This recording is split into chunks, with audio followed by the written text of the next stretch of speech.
Old style of drop, but it's a very straightforward engage comp from SKT. It may not be full tank meta, but there's so much lockdown, so you see so many reliable ball carriers. Elise is in a great spot here, waiting for a potential Alistair initiation. Yeah. Both lanes have got action. Yes, Malrung's going to move himself in, but there's the dive, and First Blood goes down. Peanut somehow misses that. Could get that one safely. It's 2 rush from Keen, so respecting the potential for the full lockdown. And speaking of lockdown... Yeah, in goes Peanut. He's looking for Jewel, who didn't have Flash, and that is going to be an easy pickup for Bang. Evening out that kill score, and also giving the Tristan available to try to get out. I believe he may have been spotted on the outside, but the answer is no, he hasn't been spotted. Watch this damage. Oh my god, Peanut has to use the repel, gets himself over the side as Faker turns up very quickly.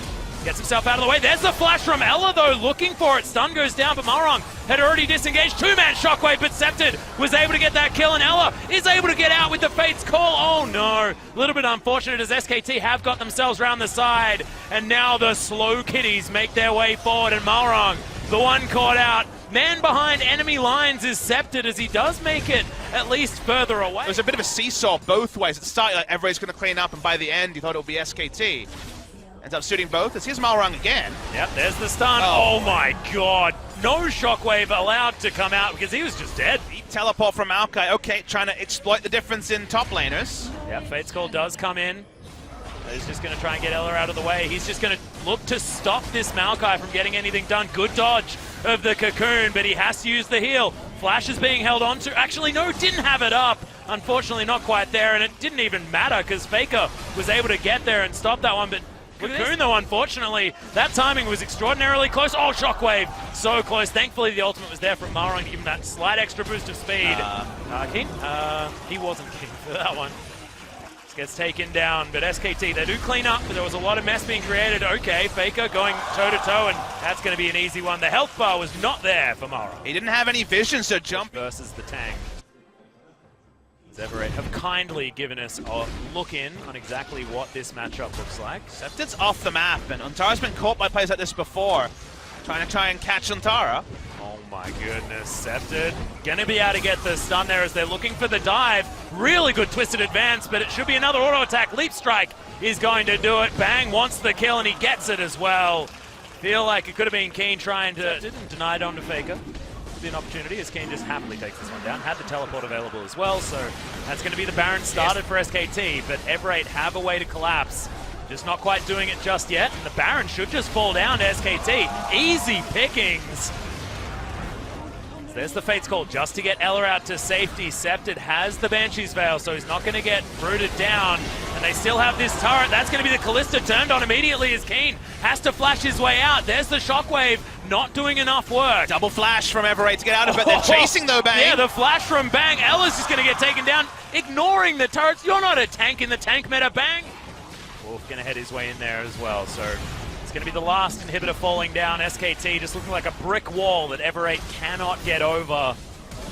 And there's the flash headbutt entrance. Ball carrying situation. The big cow able to do it. And that's going to be an obliterated Scepted. Finally, the shockwave is actually going to connect. And Ever8 just relegated to the fountain. Absolutely nothing they can do against this SKT composition, and they will counteract the 9-game losing streak. No longer have SKT got themselves in this situation. They can now move forward, and we'll see whether it's going to be a 2-0 or not, as they'll take down the Nexus for the first time since Rift Rivals. Let it be known that no team can inflict 10 consecutive losses onto SK Telecom T1. Not a moment too late in the eyes of their fans, or even in terms of their standings position. That went from being ironclad top 2 to suddenly being an outside chance of falling out. The outside chance seems to have gone. The opposition got more straightforward, but in the patch change, you had to like a lot of SKT's draft. You had to feel like a tipping point would come, especially against a team like Ever8, who have mismanaged bigger advantages than they had in this game. And the moment that Baron was traded by an Infernal Drake, which was kind of ironic given that's what the side of Ever8 tried to do during the previous Drake, SKT land the Baron, turn onto the no-flash Callista. All their calls from that point make a lot of sense and return to the SKT smart decision-making that we remember from just about 6 weeks ago.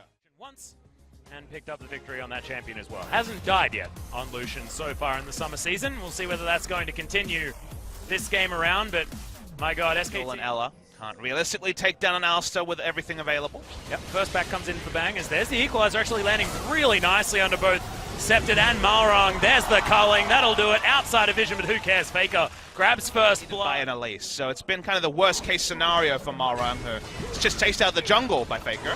Speaking of worst case scenarios, that's going to be the kill. Bang grabs it onto Jewel and Ella has to run able to. And now Wolf's doing his own roaming mission. Yep, there are teleports happening everywhere as there's the headbutt. Oh, really good equalizer.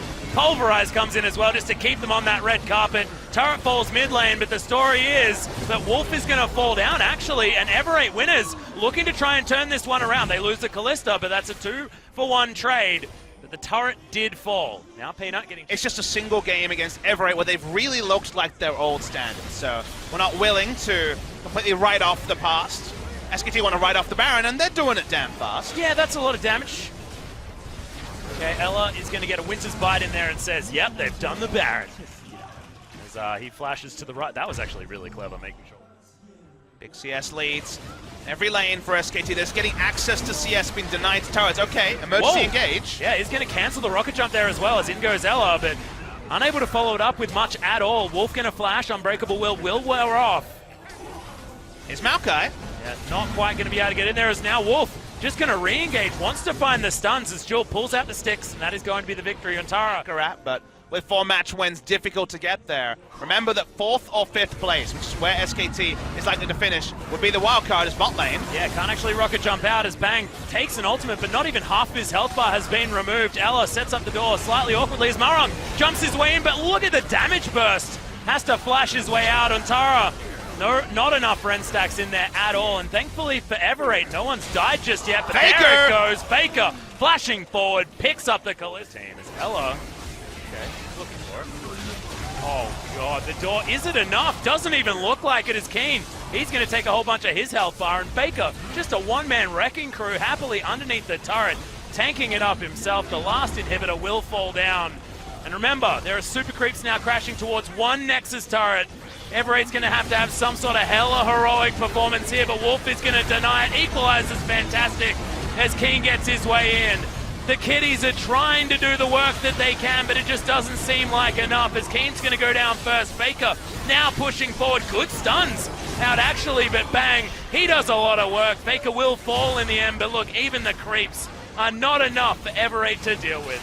Let's look to close the game. This will be SK Telecom ending their 9-game losing streak with a win. SKT fans, which litter the audience, are stoked, but Atlas, there was no question more frequently asked of me in the past month or so than what is happening with SKT, what needs to change, and are they going to get better? And do we learn anything definitively from this series? My answer is no. You have to take in who they were facing. Ever8 is a far-gone team from Samsung Africa Jinnae Longzhu, which was the run-in for SKT. But you do take away, at least implied, that SKT have a better read on the patch 7.14 meta. The sort of game where in game 2, sure, with a long leash, because SK Telecom didn't find a lot of resistance from Ever8, they made the right moves. I love how they played around their control of the enemy red side, gotten from Lucian and Rumble, both having pressure advantages, and the fact that they could enact those multi-step plans, that they never got past step 1 in their losing streak, was good signs for SKT, but it's nothing tangible. It is a tangible 2 points. It is a match victory. But when we're talking about SK Telecom, we're looking forward. We're looking forward to the gauntlet.